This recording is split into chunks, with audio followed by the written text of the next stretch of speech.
আসসালামু আলাইকুম রহমতুল্লাহ। 2 জানুয়ারি 24। যে যাই বলুক, নতুন বছরের শুরুতেই বিএনপির জন্য গুরুত্বপূর্ণ সুখবর। নতুন বছরে বিএনপির রাজনীতি কোন পথে? দর্শক, এই আলোচনাটা জারি রাখা প্রয়োজন এবং এই আলোচনাটা অলরেডি সামনে এসেছে। যারা রাজনীতি বিশ্লেষণ করেন বা পলিটিক্যাল অবজারভার, আওয়ামীপন্থী কিংবা আমাদের মতো নিরপেক্ষ, সবার কাছেই বিভিন্ন পত্রিকায় কলাম লেখালেখিও শুরু হচ্ছে। এমনকি একটা হাইপ তৈরি করার চেষ্টা করা হচ্ছে, একটা বয়ান বা একটা পাবলিক পারসেপশন ক্রিয়েট করার চেষ্টা করা হচ্ছে আওয়ামী স্ফিয়ার থেকে, আওয়ামী বুদ্ধিজীবিতার বলয় থেকে, যে নতুন বছরে বিএনপি আরও সংকটে, বিএনপির সংকট সমাধান হয়নি, বিএনপি ভুল করেছে, ভুল রাজনীতির খেসারত দিতে হচ্ছে। এসব কথাবার্তা বাজারে বিক্রি করা হচ্ছে, আওয়ামী লীগের পক্ষ থেকে আওয়ামী মিডিয়াগুলো ছড়িয়ে দিচ্ছে। কিন্তু না, আমি জবাব দিব। আমি এক কথায় প্রথমে জবাব দিয়ে ডিটেলস বিশ্লেষণ করব। যাদের সময় নেই তারা এই এক কথার উত্তরটা শুনবেন, আর যাদের সময় আছে তারা ডিটেলস শোনার চেষ্টা করবেন। কালবেলা প্রো আওয়ামী লীগ পত্রিকা, আওয়ামী লীগের এজেন্ডাগুলো সেল করার দায়িত্ব কিন্তু তাদের।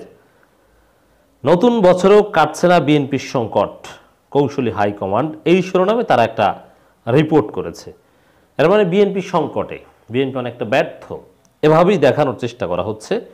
এর উত্তরে আমি বলবো, যে যাই বলুক, কালবেলা বলুক আর সরকার বলুক আর ওবায়দুল কাদের বলুক, নতুন বছরের শুরুতেই বিএনপির জন্য গুরুত্বপূর্ণ সুখবর। বিএনপি আলাদাভাবে সংকটে আছে একথা আমি বলবো না। যে সংকটকে আওয়ামী বুদ্ধিজীবীরা বিএনপির সংকট বলে চালিয়ে দিচ্ছে, সেটা বিএনপির সংকট নয়, সেটা সমগ্র জাতির সংকট। সাংগঠনিকভাবে বিএনপি চরম ধ্বংসস্তূপের উপর দাঁড়িয়ে, চরম নির্যাতনের উপর দাঁড়িয়ে যা করেছে, এখনও যেভাবে অখণ্ড আছে বিএনপি, এখনও ধারাবাহিক কর্মসূচি পালন করে যাচ্ছে, লক্ষ লক্ষ মিলিয়ন প্রায় লিফলেট বিতরণ করছে, মানুষের কাছে ডেইলি পৌঁছে যাচ্ছে। এটা বিএনপির জন্য একটা বড় অর্জন। হরতাল অবরোধ করলে হাজারো জায়গায় মাঠে নামতে পারে, এটা বিএনপির জন্য একটা বড় সাংগঠনিক সফলতা। এগুলো নতুন বছরের শুরুতে বিএনপির জন্য সুখবর। ভূরাজনৈতিক নানান ক্যালকুলেশন, সম্ভাব্য অর্থনৈতিক পরিস্থিতি খারাপ হওয়া, এগুলো সরকারের জন্য মারাত্মক নেতিবাচক দিক। পশ্চিমাদের সম্ভাব্য নিশ্চিত স্যাংশন, এটা সরকারের জন্য একটা চরম দুঃসংবাদ। তার বিপরীতে নতুন বছরের শুরুতে আমি বলবো বিএনপির জন্য সুখবর। এখন অনেকে বলবেন যে বিএনপি কী করেছে, হরতাল সফল করতে পারেনি। হ্যাঁ, হরতাল সফল করতে পারেনি শেষের দিকে, অবরোধ ব্যর্থ হয়েছে। আই বিলিভ দ্যাট, আমি নিজেই বলেছি অবরোধ ব্যর্থ হয়েছে। বিএনপির সাংগঠনিক দুর্বলতা নেই সেটা বলবো না, সাংগঠনিক দুর্বলতা সব দলের আছে, জামাতেরও কম বেশি আছে। তবে বিএনপি যত বড় দল সেই হিসাবে সাংগঠনিক দুর্বলতা আছে, ছিল, থাকবে। কিন্তু তারপরও বিএনপি সফল, এই বিষয়টা বুঝতে হবে।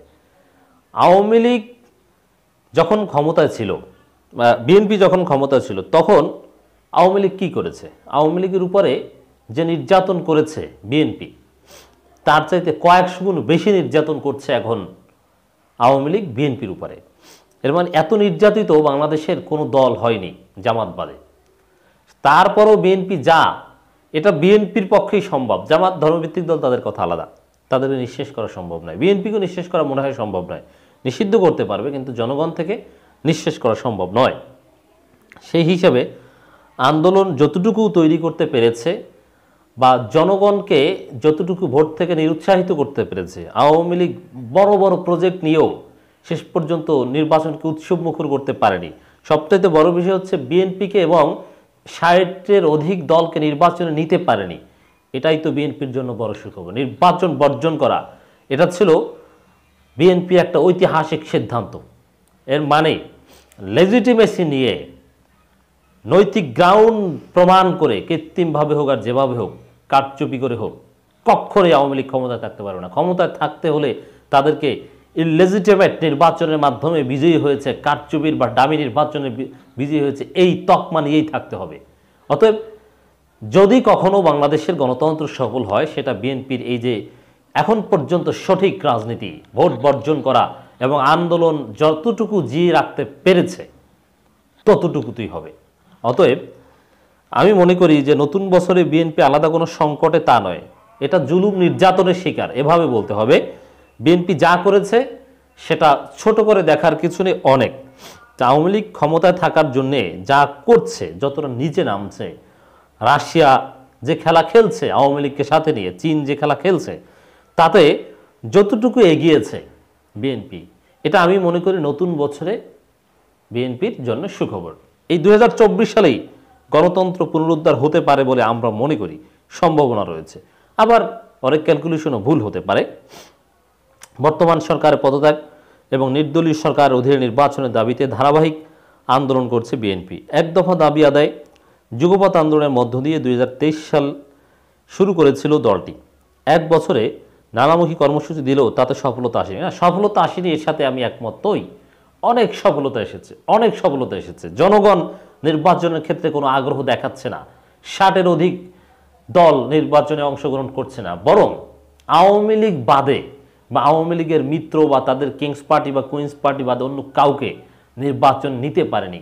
এটাই হচ্ছে বিএনপির একটা বড় সফলতা। কে বলে যে বিএনপি সফলতা আসেনি? অবশ্যই সফলতা এসেছে। আমি নানান সময় বলি না যে বড় সফলতা, গুরুত্বপূর্ণ সুখবর, আন্তর্জাতিক কমিউনিটি, পশ্চিমা বিশ্ব কাউকে সরকার কনভিন্স করতে পারেনি। শুধুমাত্র অনেকটা অসভ্য দেশ রাশিয়া, অগণতান্ত্রিক দেশ চীন এবং যারা কারচুপি বুদ্ধি দেয় ভারতকে সাথে নিয়ে চলতে হচ্ছে। যাদেরকে ডিফাই করে সরকার চলতে পারবে না তাদের কাউকে, যেমন ইউরোপীয় ইউনিয়ন, যুক্তরাষ্ট্র, যুক্তরাজ্য, অস্ট্রেলিয়া, কাউকে সরকার কনভিন্স করতে পারেনি। তো এটা কিন্তু বিএনপির সফলতা। কে বলেছে?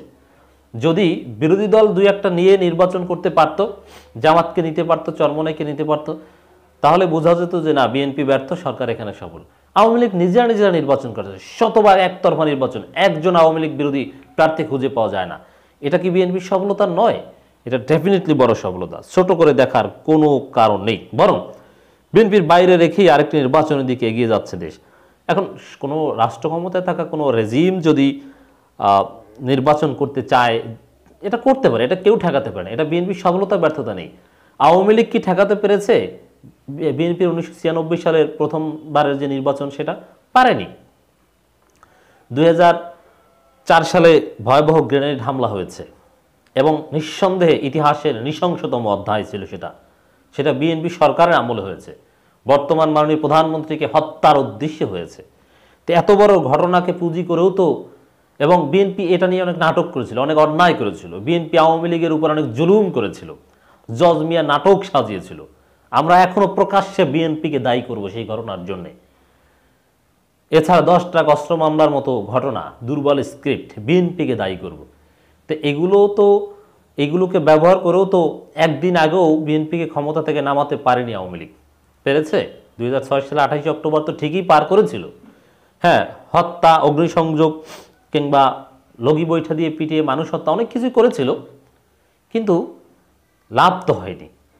সরকারকে তো আর পতন করতে পারেনি, সরকারকে তো আর নামাতে পারেনি। This is true. তো এর মানে যে আসলে কোনো সরকার যদি জোর করে কিছু করতে চায়, এরশাদ সাহেবকে কি নির্বাচন, একতরফা নির্বাচন থেকে ফেরাতে পেরেছিল আওয়ামী লীগ বিএনপি সবাই মিলে? পারেনি তো। এর মানে এটা সম্ভব নয়। অতএব বিএনপির যে বিষয়টা ব্যর্থ হিসাবে দেখানো হচ্ছে, ওটা বাস্তবভিত্তিক নয়, ওটা ব্যর্থতা নয়, এটা বাস্তবতা। ভোট ঠেকানোর ঘোষণা দিল দলটির শীর্ষ নেতারা অধিকাংশই কারাগারে। ভোট ঠেকানোর ঘোষণার অর্থটাই তো এখানে মিস ইন্টারপ্রিট করা হচ্ছে। ভোট ঠেকানোর অর্থ হচ্ছে জনগণ ভোট দিতে যাবে না। ভোট ঠেকানো মানে ভোট নিতে দিবি না, জোর করবে। এই জোর করার সক্ষমতা বা সামর্থ্য, অথবা এটা অবাস্তব। রাষ্ট্রশক্তির বিরুদ্ধে কি জোর করা যায়? কখনোই নয়। এবং বিএনপি সেই চেষ্টা করছে? মোটেই নয়। এছাড়া বাকিরা আছেন আত্মগোপনে। মামলা, গ্রেপ্তার, অভিযানের কারণে দলের সাংগঠনিক অবস্থা বেশ নড়বড়ে। এই অবস্থায় 2024 সালটি বিএনপির জন্য যে কোনো সময়ের চেয়ে কঠিন চ্যালেঞ্জের হবে বলে ধারণা বিশ্লেষকদের। চ্যালেঞ্জ আছে, বিএনপি চ্যালেঞ্জ মোকাবেলা, এর চাইতেও বড় চ্যালেঞ্জ তো মোকাবেলা করেছে। জামাত 2013-14 সালে, 15 সালে যে চ্যালেঞ্জ নিয়েছে, অত বড় চ্যালেঞ্জ তো আর এখন আসেনি। বিএনপি 2022 সালে, 23 সালে যে চ্যালেঞ্জের মুখে পড়েছে, যে নিপীড়নের মুখে পড়েছে, ইতিহাসের ভয়াবহতম, শুধু বাংলাদেশ নয় সারা পৃথিবীর, বাংলাদেশের মতো হাইব্রিড গণতান্ত্রিক দেশগুলোর হিস্ট্রি যদি অ্যানালাইসিস করা হয়, এত নৃশংস অত্যাচার একটা প্রধান রাজপথের বিরোধী দল যারা অনেকবার ক্ষমতা ছিল তাদের বিরুদ্ধে হয়েছে, এটা খুব কম পাওয়া যায়। নিকটবর্তী দেশগুলোতে ভারতের মতো মোটা গণতান্ত্রিক একটা দেশে কিন্তু এরকম ইতিহাস নেই। অতএব আলাদাভাবে যে কঠিন পরিস্থিতি তা নয়, বরং 2024 সালে ভালো কিছু ঘটতে পারে। সরকার বাস্তবতার কারণে, বিদেশি চাপ, অর্থনৈতিক কারণে তাদের শুভবুদ্ধির উদয় হওয়ার সম্ভাবনা রয়েছে। এর মানে কালবেলার এই যে সেল, আওয়ামী লীগের এজেন্ডা, আওয়ামী লীগের বয়ান সেল, এর সাথে দর্শক আপনারাও একমত হবেন না, আমরাও একমত নই। যাই হোক, নানানভাবে ইনিয়ে বিনিয়ে নানান আওয়ামীপন্থী বুদ্ধিজীবীদের সাক্ষাৎকার নিয়ে এটা প্রমাণ করার চেষ্টা করা হচ্ছে যে বিএনপি সংকটে, আসলে এই সংকট বিএনপির নয়, এই সংকট দেশ, জাতি এবং গণতন্ত্রের, এই সংকট সবার, এই সংকট ইভেন আওয়ামী লীগেরও।